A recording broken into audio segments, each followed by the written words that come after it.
Bismillahirrahmanirrahim. Alhamdulillahirabbil wassalatu wassalamu ala asyrafil anbiya'i wal mursalin wa ala ahli wa sahbihi ajma'in. Alhamdulillah, syukur kehadirat Ilahi dengan limpah kurnianya dapat kita berjumpa lagi pada hari ini dalam program Talk Hari Diabetes bersempena dengan Hari Diabetes Sedunia pada hari ini. Sebelum anda meneruskan majlis, anda ingin perkenalkan panel jemputan kita pada hari ini iaitu Dr. Rosnita Alias, pakar perunding oftalmologi dari Hospital Sultan Abdul Halim, Sungai Petani, Kedah. Tanpa melengahkan masa, anda serahkan majlis ini kepada Dr. Rosnita. Silakan, Doktor. Assalamualaikum warahmatullahi taala wabarakatuh. Terima kasih kepada anak anda Auni Nazira atas pengenalan sebentar tadi. Saya juga ingin merakamkan terima kasih kepada pihak Majlis Perwakilan Pelajar Sekolah Menengah Islah kerana sudi menjemput saya untuk berkongsi ilmu pada hari ini sempena dengan sambutan Hari Diabetes Sedunia yang disambut pada 14 November pada setiap tahun. Pada tahun ini, tema yang dipilih adalah akses kepada penjagaan diabetes. Jika bukan sekarang, bila lagi? Untuk skop perbincangan, saya akan menyentuh fakta status diabetes peringkat dunia dan Malaysia, seterusnya pengenalan tentang diabetes dan jenisnya, faktor risiko dan gejala diabetes, saringan diabetes dan rawatan, komplikasi diabetes. Dan sebagai seorang pakar mata, saya mengambil peluang inilah untuk berkongsi juga tentang komplikasi menyebabkan mata itu diabetik retinopati. Fakta status diabetes di dunia juga Malaysia menunjukkan pada tahun 2019 seramai 463 juta penduduk dewasa mengidap diabetes dan angka ini dijangka meningkat kepada 578 juta orang dewasa pada tahun 2030. Dan daripada 463 juta pesakit diabetes ini, 50% atau seorang daripada 2 orang tidak pun tahu status penyakit mereka. Dan angka kematian adalah sebanyak 4.2 juta disebabkan oleh diabetes. Dan rawatan untuk pesakit diabetes ini memerlukan kos yang tinggi, itu sebanyak 760 bilion USD telah dibelanjakan untuk merawat pesakit-pesakit diabetes. Ini fakta di Malaysia berdasarkan tinjauan kesihatan dan mobiliti kebangsaan pada 2019 yang telah dilaporkan dalam National Diabetes Registry 2020 menunjukkan 1 daripada 5 orang dewasa ataupun 3.9 juta orang dewasa mengidap diabetes di Malaysia. 7 daripada 10 orang mendapat rawatan di fasiliti kerajaan dan 8.9% juga tidak tahu mereka mengidap diabetes. Kemudian daripada 3 daripada 10 pesakit mendapat tahap kawalan parasegara yang baik. Ini adalah jumlah yang rendah lah, hanya 30% sahaja. Dan kesan daripada diabetes ini sebenarnya telah menyebabkan kerugian kepada kerajaan sebanyak 5.74 bilion kerana pesakit-pesakit diabetes terutama yang telah mendapat komplikasi seperti kegagalan buah pinggang, memerlukan dialisis sebanyak 3 kali seminggu, ataupun yang dapat komplikasi diabetes retinopati menyebabkan kebutaan kekal, pastinya juga akan menjejaskan pekerjaan mereka. Saya tak langsung menjejaskan produktiviti kerajaan itu sendiri.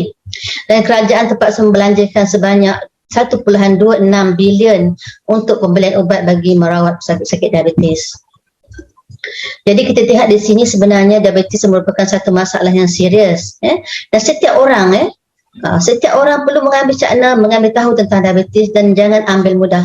Sebab kemungkinan kita yang akan dapat diabetes, kemungkinan ahli keluarga atau rakan-rakan kita mendapat masalah diabetes. Di sini saya membawa pengenalan tentang diabetes dan jenis-jenisnya. So, apa itu diabetes? Diabetes merupakan penyakit jangka panjang ataupun kronik, di mana badan kita, itu organ dalam badan kita, pankreas, tidak dapat menghasilkan insulin yang mencukupi.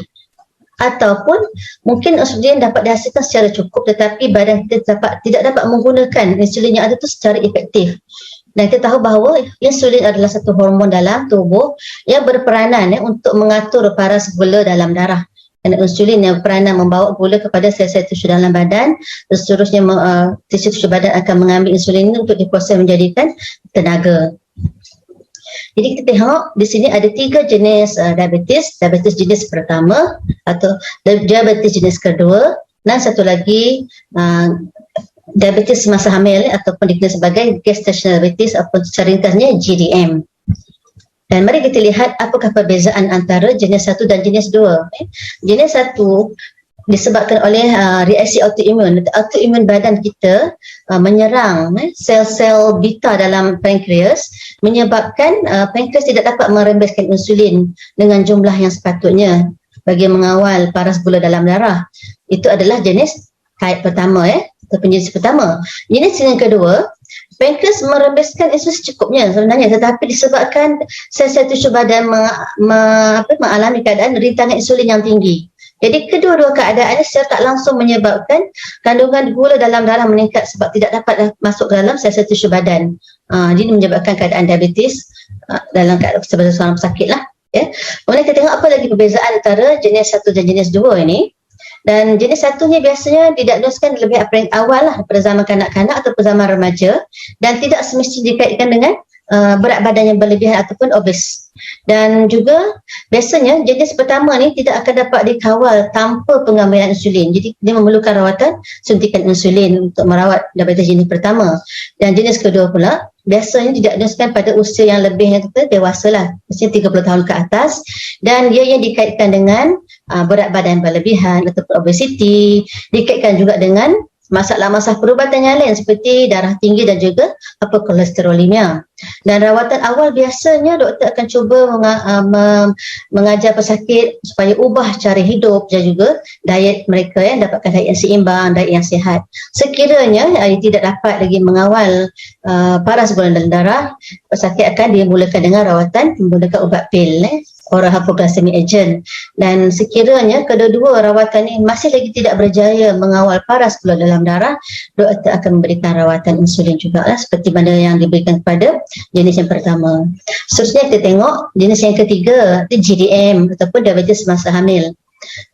Biasanya diabetes ini berlaku ketika kehamilan ini melibatkan 4 hingga 9% kehamilan, dan dia diagnos semasa kandungan berusia 24 hingga 28 minggu.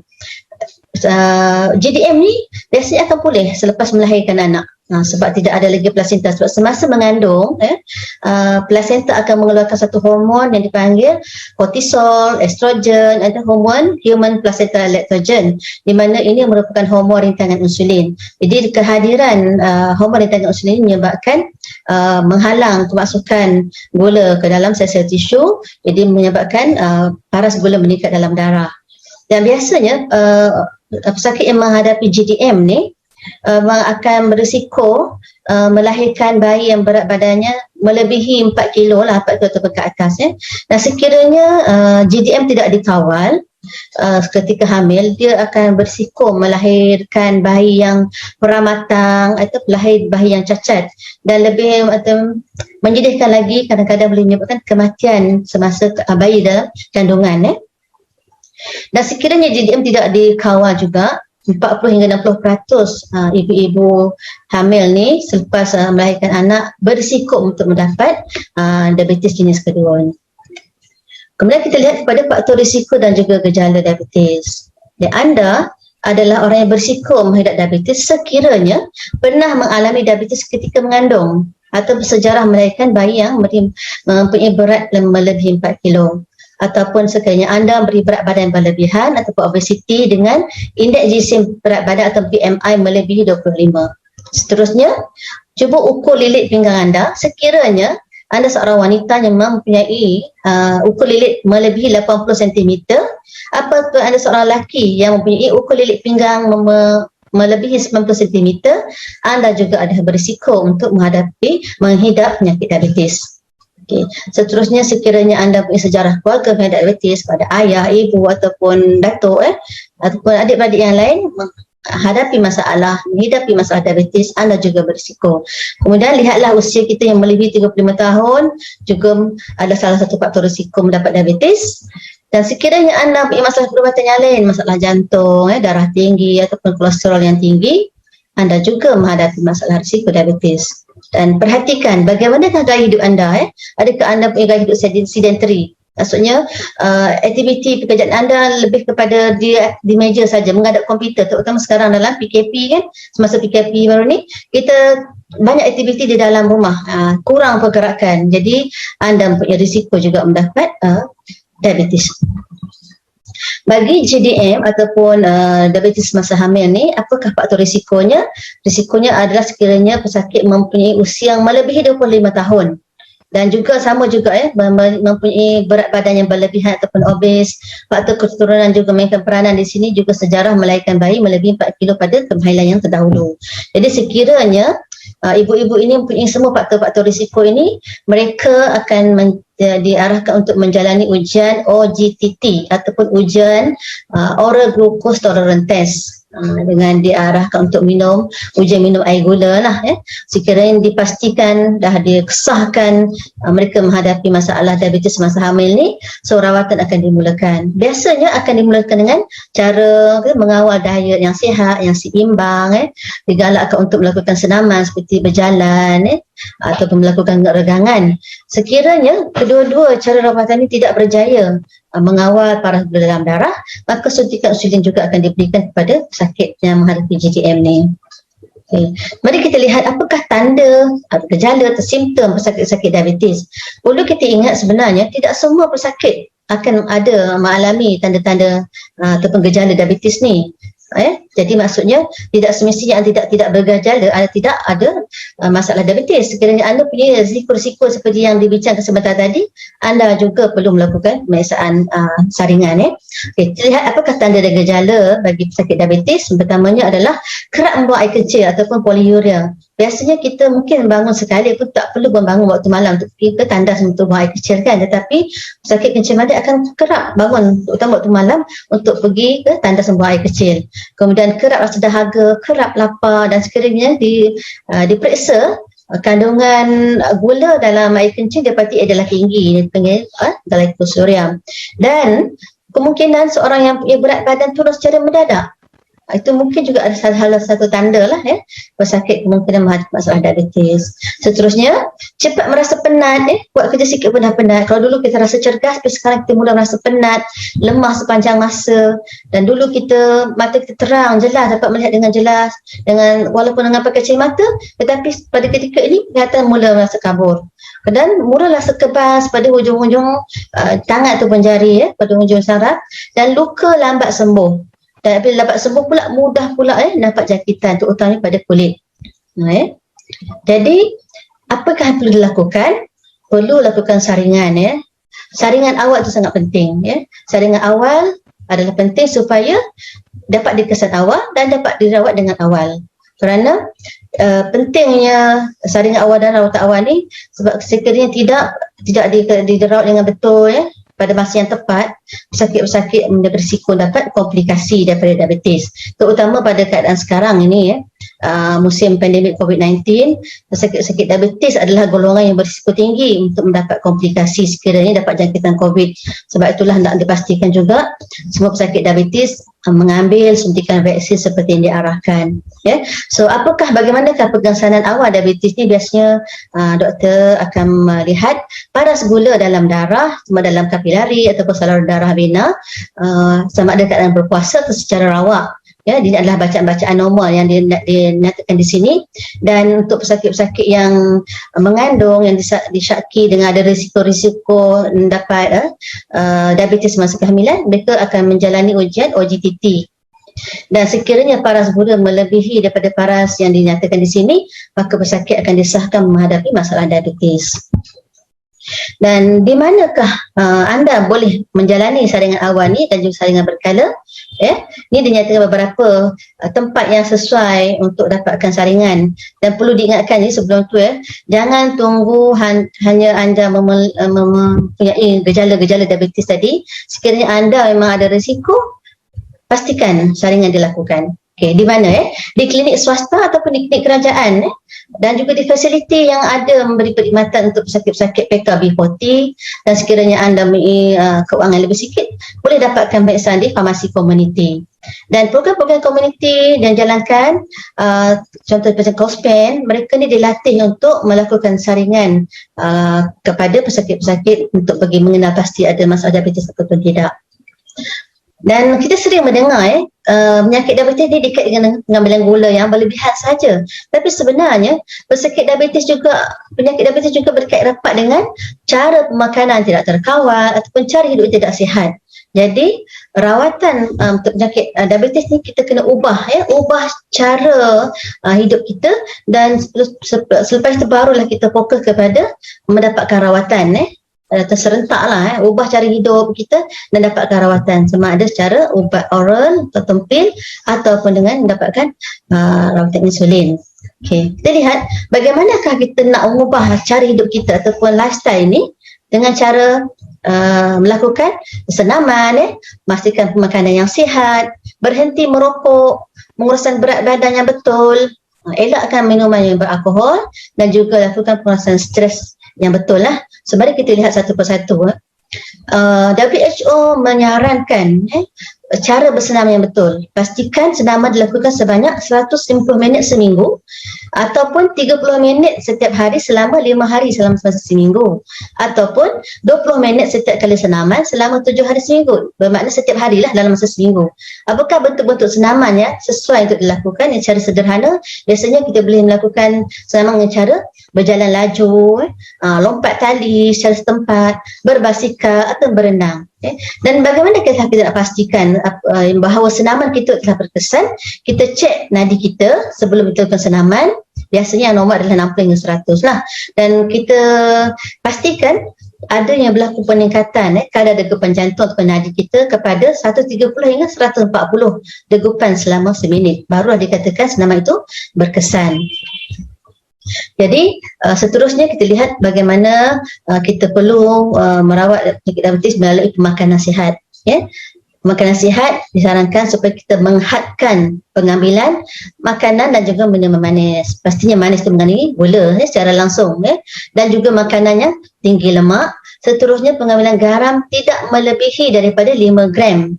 Bagaimana kalau jumlah 5 gram itu lebih kurang 1 sudu teh. Itu saja jumlah yang kita boleh ambil semasa sehari.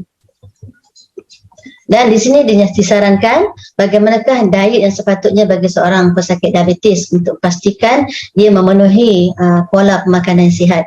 Pastikan kawal pengambilan karbohidrat. Sebab kita tahu sebenarnya karbohidrat seperti nasi, mie adalah antara sumber-sumber kepada pembentukan gula dalam darah sebenarnya. Jadi kalau kita nak ambil karbohidrat pun pastikan saiz hidangan tu mengikut yang sepatutnya.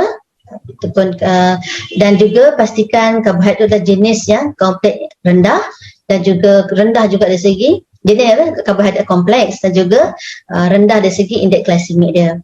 Dan kita amalkan cara makanan dipanggil pinggan sihat Malaysia. Itu suku-suku separuh, di mana suku adalah karbohidrat, suku adalah protein, dan separuh itu adalah sayur dan juga buah-buahan. Dan pastikan ambil serat yang tinggi, sebab pengambilan serat yang tinggi juga membantu mengawal paras gula dalam darah. Kemudian elakkan makanan yang manis. Pastikan kita punya air kurang manis, kita punya kuih-kuih dikurangkan manisnya. Kemudian makan kena ikut waktu yang berjadual yang betul. Sarapan pagi, sarapan tengah hari, makan malam jangan kita tinggalkan. Mesti kena ikut waktu yang tetap, dan kekal aktif. Lakukan aktiviti-aktiviti yang seperti yang bercakap senaman tadi kan. Pastikan kita dapat mengawalkan paras gula yang lebih baik. Jadi sentuh tentang makanan tadi, cara makanan yang baik macam mana kita kata kita boleh makan secara kerap, tetapi secara yang sederhana, tidak berlebihan. Apa-apa sederhana itu yang terbaik. Dan jangan tinggalkan waktu makan yang utama. Apa waktu makan utama? Yang tadi saya sebutkan tadi lah sarapan pagi, makan tengah hari, dan juga makan malam, ataupun petang kat sini sebenarnya makan malam. Dan sarapan pagi tu ambil waktu antara pukul 7 dan pukul 8. Makan tengah hari antara pukul 1 hingga pukul 2. Makan malam antara pukul 6 hingga pukul 8.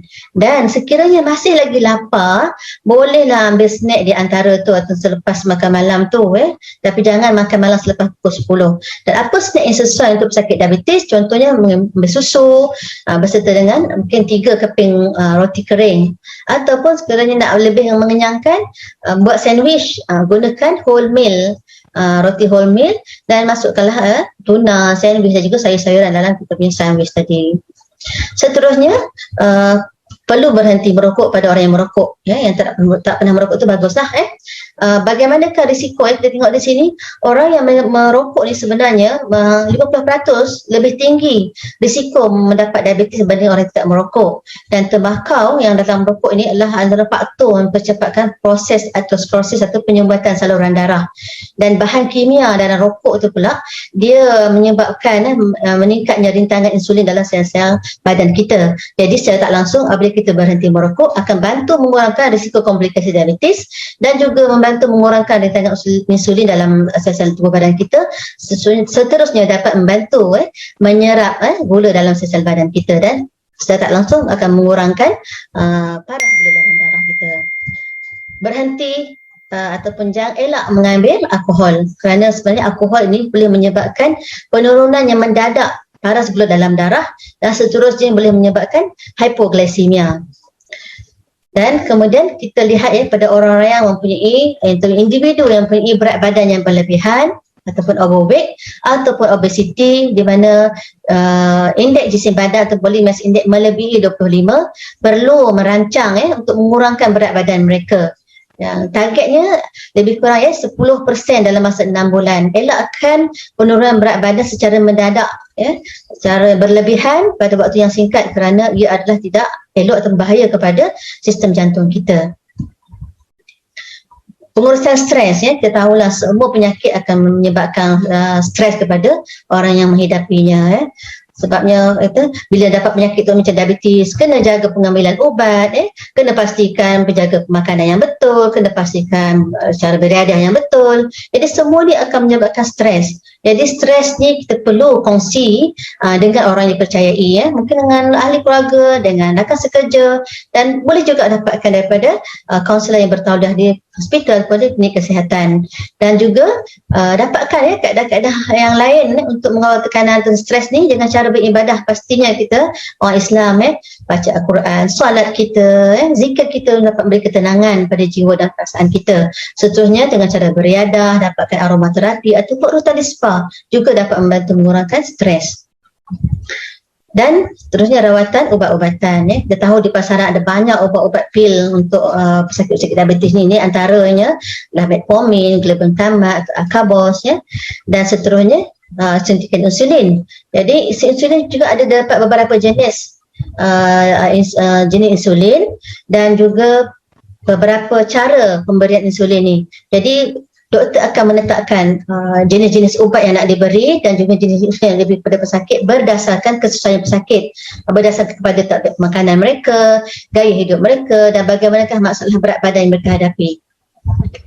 Dan kita sini ada dua keadaan bila pesakit telah menghidapi diabetes dan mulakan rawatan, mereka ada risiko mendapat dua keadaan dipanggil hypoglycemia dan juga hyperglycemia. So apa itu hypoglycemia? Ia adalah paras gula yang kurang daripada 4 milimol per liter. Apa punca pesakit mendapat masalah hypoglycemia ini?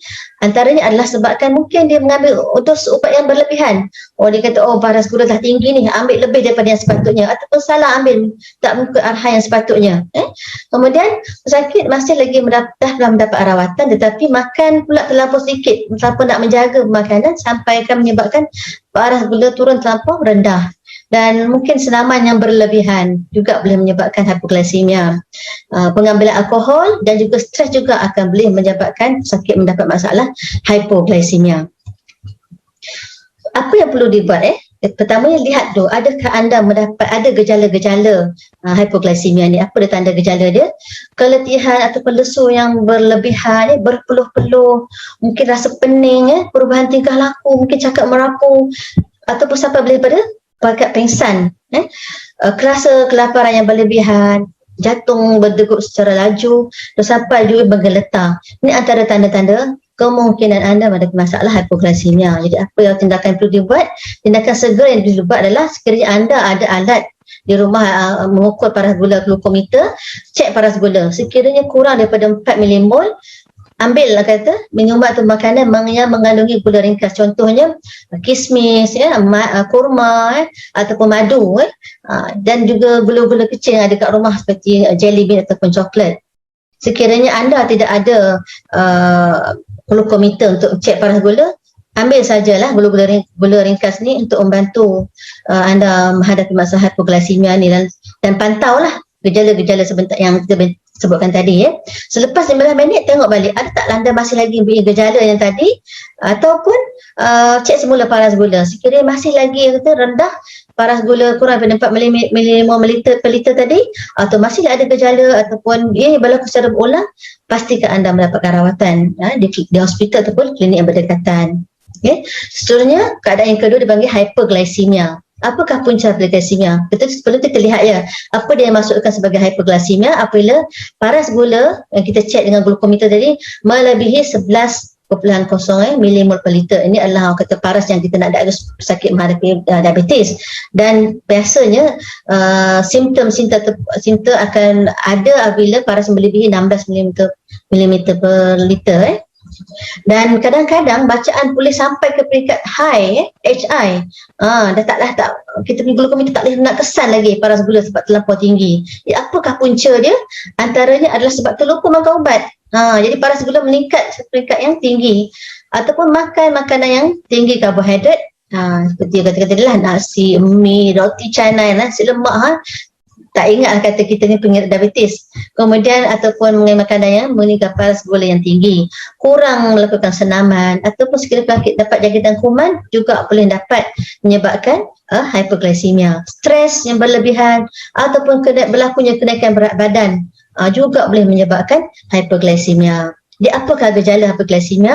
Antaranya adalah kerap kencing. Ini adalah tanda-tanda pesakit menghadap diabetes seperti kita bincang peringkat awal tadi ya. Kerap kencing, luka lambat sembuh, selalu dahaga, kabur penglihatan, dan mungkin rasa mengantuk yang berlebihan ataupun kulit kering. Jadi apa tindakan yang boleh dilakukan? Pastikan telah mengambil ubat seperti yang diarahkan. Cek juga paras gula sekiranya anda memiliki alat glukometer, biasanya melebihi 16 mmol per liter lah. Dan ataupun anda ada gejala-gejala disebutkan sebentar tadi, boleh dapatkan rawatan segera ke kesihatan yang berdekatan ataupun ke hospital. Dan satu lagi yang penting untuk dalam rawatan penyakit diabetes ni adalah catatan kendiri paras gula. Pesakit diabetes digalakkan mempunyai diary sendiri. Dalam diary boleh catatkan paras-paras gula yang diperiksa sendiri di rumah. Dan biasanya pemeriksaan kendiri gula dalam darah ni boleh dilakukan mengikut sama ada sebelum ataupun selepas makan, sama ada sarapan, makan tengah hari atau makan malam. Ia bergantung kepada jenis-jenis rawatan yang diambil oleh pesakit, sama ada hanya kawalan diet ataupun dalam rawatan ubat oral hypoglycemic agent ataupun insulin. Jadi pemeriksaan kendirinya berbeza mengikut jenis rawatan yang diambil oleh pesakit. Dan setelah kita cek paras gula tadi, kita kena tahulah berapakah sasaran bacaan gula yang diperlukan sebenarnya untuk memastikan kita berada dalam kawalan yang baik ya.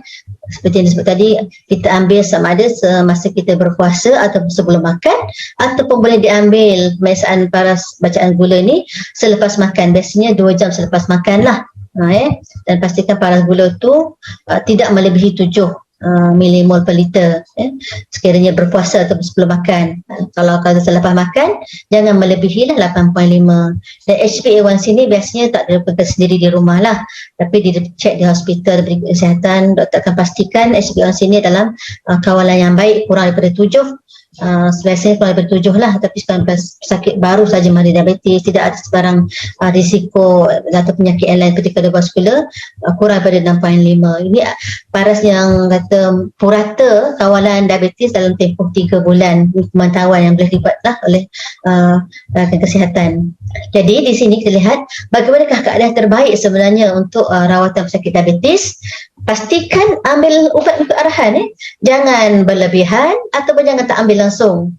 Jadi anda dapat risiko hypoglycemia dan juga risiko komplikasi diabetes lebih tinggi. Amalkan cara hidup yang sihat ambil makanan yang sihat, yang seimbang. Pastikan anda buat senaman mengikut yang disarankan WHO dan dibincangkan tadi. Dan pastikan hadirlah temu janji yang dah diberikan secara berkala. Jangan miss temu janji yang dah diberi. Pastikan sekiranya anda terpaksa mengubah tarikh temu janji, dapatkan tarikh temu janji yang baru. Jangan tak datang terus sekiranya tak datang nanti anda akan miss akan terlepas ubat-ubat yang sepatutnya diambil. dan itu menyebabkan risiko kepada tidak terkawalnya paras gula dalam darah, seterusnya meninggikan lagi risiko komplikasi. Kemudian pastikan buat catatan kendiri paras gula di rumah. Jadi anda kena belikan alat dipanggil glukometer untuk melakukan pemeriksaan tu. Seterusnya kita lihat apakah komplikasi diabetes. Komplikasi diabetes boleh dapat sekiranya paras gula tidak terkawal. So komplikasi diabetes boleh berlaku, kita lihat dalam 50 orang pesakit diabetes boleh menghadapi masalah komplikasi.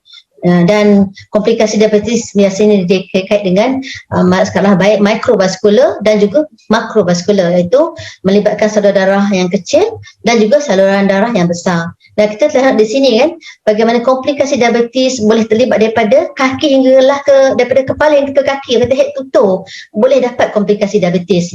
Antaranya adalah di kepala daripada atas stroke, dapat serangan jantung, di bahagian mata terdapat tiga jenis masalah diabetes di mata, iaitu glaukoma, katarak dan juga diabetic retinopathy. Dan ini antara punca menyebabkan kebutaan kepada pesakit diabetes. Kemudian kegagalan buah pinggang. Kegagalan buah pinggang boleh berlaku dalam 64% pesakit diabetes. Boleh kata 64% pesakit buah pinggang adalah punca daripada pesakit diabetes. Dan juga diabetic foot, pesakit yang mendapat penyakit diabetes boleh dapat diabetic foot yang boleh menyebabkan amputasi. Jadi kita lihat kat sini 70% pesakit diabetes berisiko menjadi buta dan menjadi kudung disebabkan diabetes. Dan antara faktor menyebabkan risiko ini tinggi adalah kerana tahap kesedaran rakyat tentang diabetes sangat rendah. Sebab itulah perlunya ada pendidikan-pendidikan kesihatan seperti yang kita lakukan pada hari ini supaya meningkatkan kesedaran pesakit-pesakit tentang bahaya pesakit diabetes dan keperluan mendapatkan rawatan yang betul pada peringkat awal, dan juga pastikan dapat rawatan dan pemeriksaan secara berkala.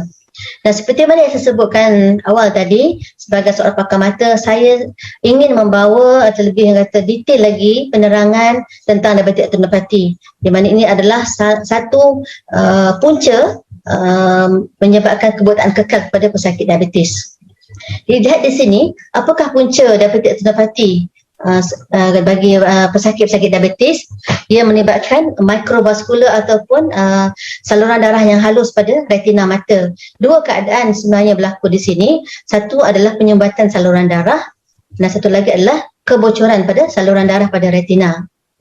Dan di sini gambar yang ditunjuk kita adalah merupakan gambar diambil menggunakan pandus foto, pandus kamera, pandus foto dari pandus kamera, di mana dia menunjukkan struktur retina yang normal macam ni, tidak ada sebarang perubahan. Dia ada dah saraf optik dan juga saluran darah dalam pada retina dan juga bahagian tengah dipanggil makula. Apakah perubahan yang boleh berlaku? Ini adalah antara perubahan yang awal yang boleh berlaku pada pesakit diabetes, dipanggil diabetic retinopathy tidak proliferatif. Kita nampak tumpukan-tumpukan lemak yang dah keluar sebabkan kebocoran berlaku pada saluran darah dempit pada lapisan retina.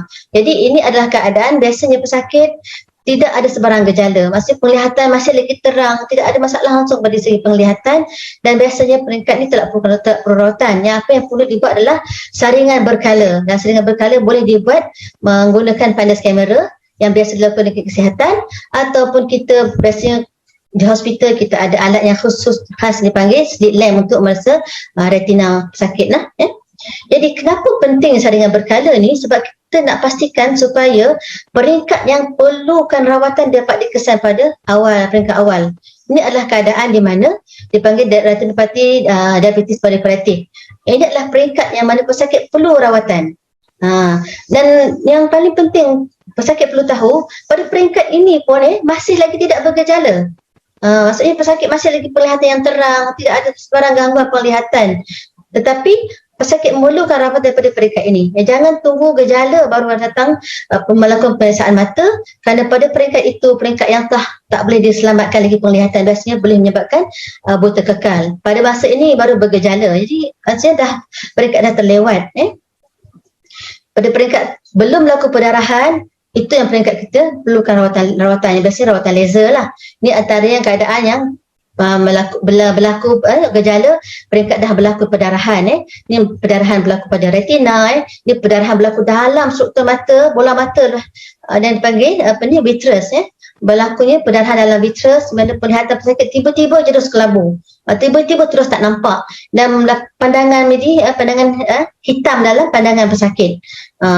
Dan seterusnya, sekiranya perdarahan ini tidak hilang dalam melalui cara proses semula jadi dalam badan, jadi pesakit mungkin berlanjutan berlaku perdarahan ini lebih sebulan, dan kita terpaksa merujuk biasanya kepada pakar vitreoretina untuk melakukan pembedahan.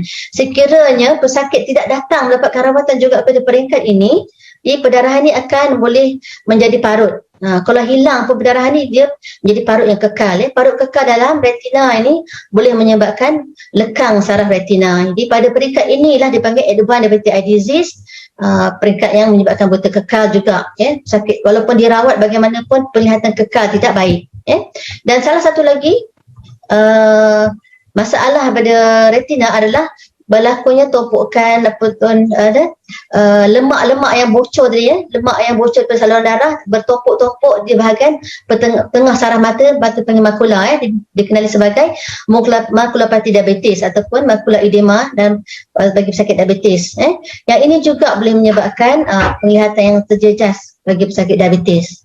Jadi ini antara gejala sekiranya pesakit menghadapi diabetes retinopati injek perdarahan. Bila berlaku perdarahan dalam vitreous, pesakit akan nampak tumpuk-tumpuk hitam dalam penglihatan mereka.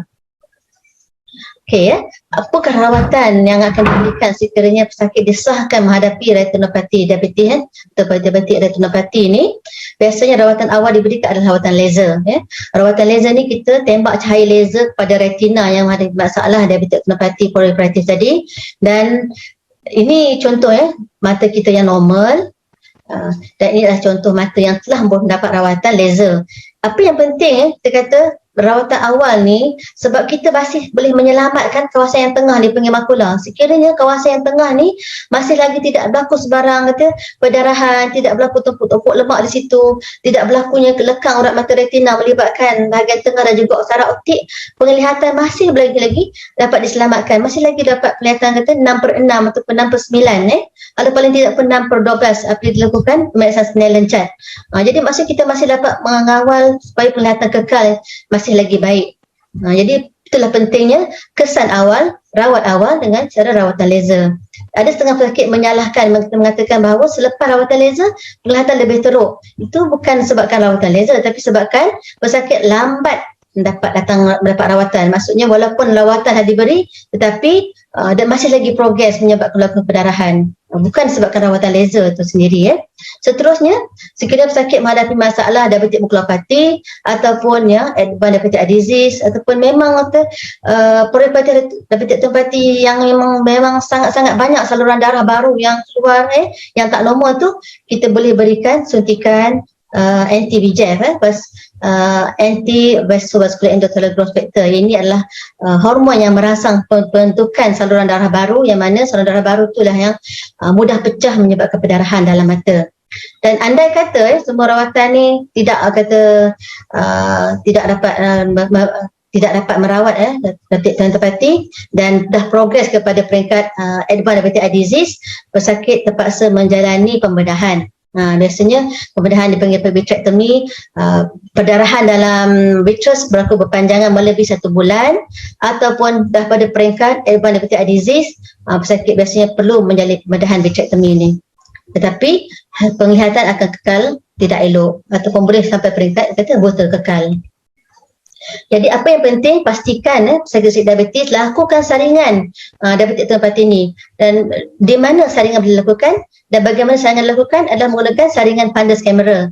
Biasanya saringan fundus kamera ni boleh dilakukan di klinik kesihatan yang ada akses kepada fundus kamera ni. Sebenarnya saringan ni boleh dilakukan oleh jururawat terlatih dan juga penolong penguratan saja. Mereka telah dilatih bagaimana nak melakukan saringan menggunakan fundus kamera, dan juga dilatih untuk gradekan tahap diabetik retinopati yang dihadapi oleh pesakit. Sekiranya mereka mendapati pesakit ada pada peringkat yang memerlukan rawatan lanjut, mereka akan merujuk pada pakar perubatan keluarga ataupun doktor yang berada di kesihatan itu untuk melakukan rujukan kepada pakar mata. Dan ini adalah beberapa klinik kesihatan yang saya tahu ada akses pada Pandas Kamera. Contohnya klinik kesihatan bandar, Hospital Sandar Bahiyah Al-Star, hospital klinik kesihatan Pokok Sena, klinik kesihatan Kuala Muda, klinik kesihatan Kulim dan juga klinik kesihatan Sungai Petani. Klinik kesihatan Al-Star yang awal tadi. Jadi kita lihat bagaimana saringan diabetik ini dilakukan, bila saringan diabetik dilakukan bergantung kepada jenis-jenis diabetik, jenis pertama, jenis kedua dan juga pesakit diabetes yang merancang untuk mengandung juga perlu melakukan saringan. Bagi jenis yang pertama, biasanya dalam tempoh 5 tahun yang pertama melakukan saringan diabetes retinopati, dan saringan dilakukan setiap tahun sekiranya didapati tidak menghadapi masalah diabetes retinopati ataupun hanya peringkat awal atau peringkat sedikit yang awal sajalah.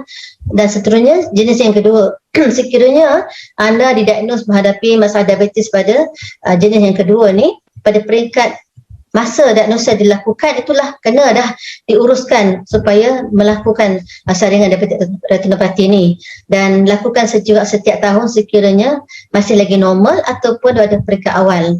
Dan bagi pesakit yang memang menghadapi masalah diabetes dan merancang untuk mengandung, biasanya perlu lakukan saringan sebelum anda mengandung ataupun pada trimester yang pertama, 3 bulan pertama kandungan itu. Dan sekiranya tidak ada masalah diabetes retinopati, saringan perlu diulang lebih kerap sebenarnya, sebab faktor mengandung seperti yang disebutkan tadi kan, risiko tinggi untuk dapat diabetes retinopati. Jadi saringan dia akan lebih kerap antara 1 bulan hingga 3 bulan. Dan bagi pesakit-pesakit yang ada GDM ataupun dapat diabetes semasa mengandung, saringan itu dilakukan sekiranya anda didapati menghadapi masalah GDM ni pada trimester yang pertama sahaja. Okay. Kemudian perlu lakukan secara berkala, lakukan secara berkala sebab penting untuk kita kesan awal dan juga rawat awal. Dan ini akan membantu untuk mengelakkan pada buta kekal dengan mendapatkan rawatan awal tadi. Dan kita tengok kat sini sekali lagi, tema pada tahun ini, akses kepada penjagaan diabetes jika bukan sekarang, bila lagi. Jadi 4 komponen asas penjagaan diabetes sebenarnya ditekankan kat sini. Yang pertamanya, akses kepada rawatan ubat dan juga insulin. Kita tahu di Malaysia ni kita kena bersyukur kerana pesakit-pesakit diabetes dapat bekalan ubat yang mencukupi melalui sistem kesihatan yang ada di hospital dan di klinik-klinik kesihatan. Kemudian akses kepada pendidikan dan juga sokongan psikososial. Pesakit perlu mendapat pendidikan secara berterusan seperti mana kita lakukan pada hari ini, dan juga banyak maklumat terkini yang dikongsi oleh Kementerian Kesihatan Malaysia, terutama dalam social media. Semua maklumat kata boleh dapat di hujung jari saja. Kemudian sokongan psikososial boleh didapati daripada sama ada ahli keluarga, rakan sekerja ataupun kaunselor-kaunselor bertauliah di hospital ataupun klinik kesihatan. Seterusnya, akses kepada pemantauan kendiri. Seperti macam kita sebutkan sebelum ini, pemantauan gula dalam darah adalah komponen asas dalam penjagaan diabetes. Jadi pesakit-pesakit perlu sebaik-baiknya ada alat glukometer ni supaya dapat melakukan pemantauan kendiri di rumah. Dan akhirnya, komponen asas yang keempat adalah akses kepada pemakanan sihat dan juga aktiviti fizikal. Dia boleh dapatkan nasihat daripada doktor atau pakar makanan atau dietitian, dan juga diabetes educator bagaimanakah pemakanan yang sihat, makanan yang sepatutnya anda ambil. Dan di Malaysia ni banyak tempat-tempat bersenam yang sesuai dan selamat. Jadi tak ada masalah untuk pesakit diabetes untuk melakukan aktiviti fizikal ini. Dan kita biasa tahu, kita biasa dengar, mencegah lebih daripada merawat. Prevention is better than cure. So pastikan cegah diri anda daripada dapat diabetes. Bagaimana caranya? Dengan cara memastikan kita menjaga makanan kita. Jaga, pastikan dapat makanan yang sihat dan seimbang, makan banyak, lebihkan buah-buahan dan sayur-sayuran, kurangkan karbohidrat dan juga gula. Kemudian jangan merokok, ataupun sekali merokok, berhentilah merokok. Elakkan alkohol juga. Kemudian pastikan lakukan senaman secara berkala. Senaman yang sihat yang disyarat oleh WHO 150 minit setiap minggu. Jadi kan boleh beda kata asing bahagi-bahagikan sama ada 5 hari seminggu ataupun 7 hari seminggu. Kemudian pastikan jaga berat badan yang normal. Sekiranya anda dah berada dalam badan normal, kekalkan. Sekiranya anda menghadapi masalah berat badan yang berlebihan atau obesiti, pastikan rancang untuk memastikan penurunan berat badan secara berkala ataupun secara yang disarankan 10% dalam masa 6 bulan tadi ya. Kemudian pastikan anda melakukan pemeriksaan kesihatan, tahap kesihatan anda secara berkala sama ada 6 bulan sekali ataupun setahun sekali. Cek paras gula kita, cek tekanan darah, dan kalau kita ada alat cek tekanan darah, kita boleh lakukan pemeriksaan di rumah. Setiap hari pun kita boleh cek kan. Kemudian fahami risiko-risiko masalah diabetes ni. Kita dah tahu tadi apakah faktor-faktor risiko dia, cuba elakkan dan ambil tindakan segera sekiranya anda termasuk dalam golongan yang berisiko. Lakukan saringan awal. Kemudian sekiranya anda memang dah disahkan ada masalah diabetes, pastikan ikut nasihat-nasihat yang diberi oleh doktor dan juga pegawai farmasi. Pastikan mengambil ubat dengan cara yang betul. Kemudian dapatkan rehat yang cukup, tidur yang cukup, sebab rehat yang cukup ni akan dapat membantu sistem metabolisme badan dengan baik, dapat membantu mendapatkan berat badan yang ideal dan juga dapat membantu kurangkan stres dan seterusnya dapat mengurangkan risiko diabetes. Dan akhir sekali, kurangkan manis dalam minuman, tambahkan manis dalam senyuman. Jadi saya harap perkongsian kita pada hari ini dapat meningkatkan lagi pengetahuan anda semua tentang diabetes, rawatan dan juga cara pencegahan yang sepatutnya kita ambil. Dan saya sudahi dengan ucapan terima kasih. Assalamualaikum warahmatullahi taala wabarakatuh. Baiklah, terima kasih doktor atas perkongsian yang sangat baik sebentar tadi. Diharapkan penonton dapat mengambil manfaat dan mengaplikasikan ilmu yang telah disampaikan dalam kehidupan seharian. Ingat, kurangkan manis dalam minuman, lebihkan manis dalam senyuman. Jutaan terima kasih diucapkan kepada Dr. Rasnita alias.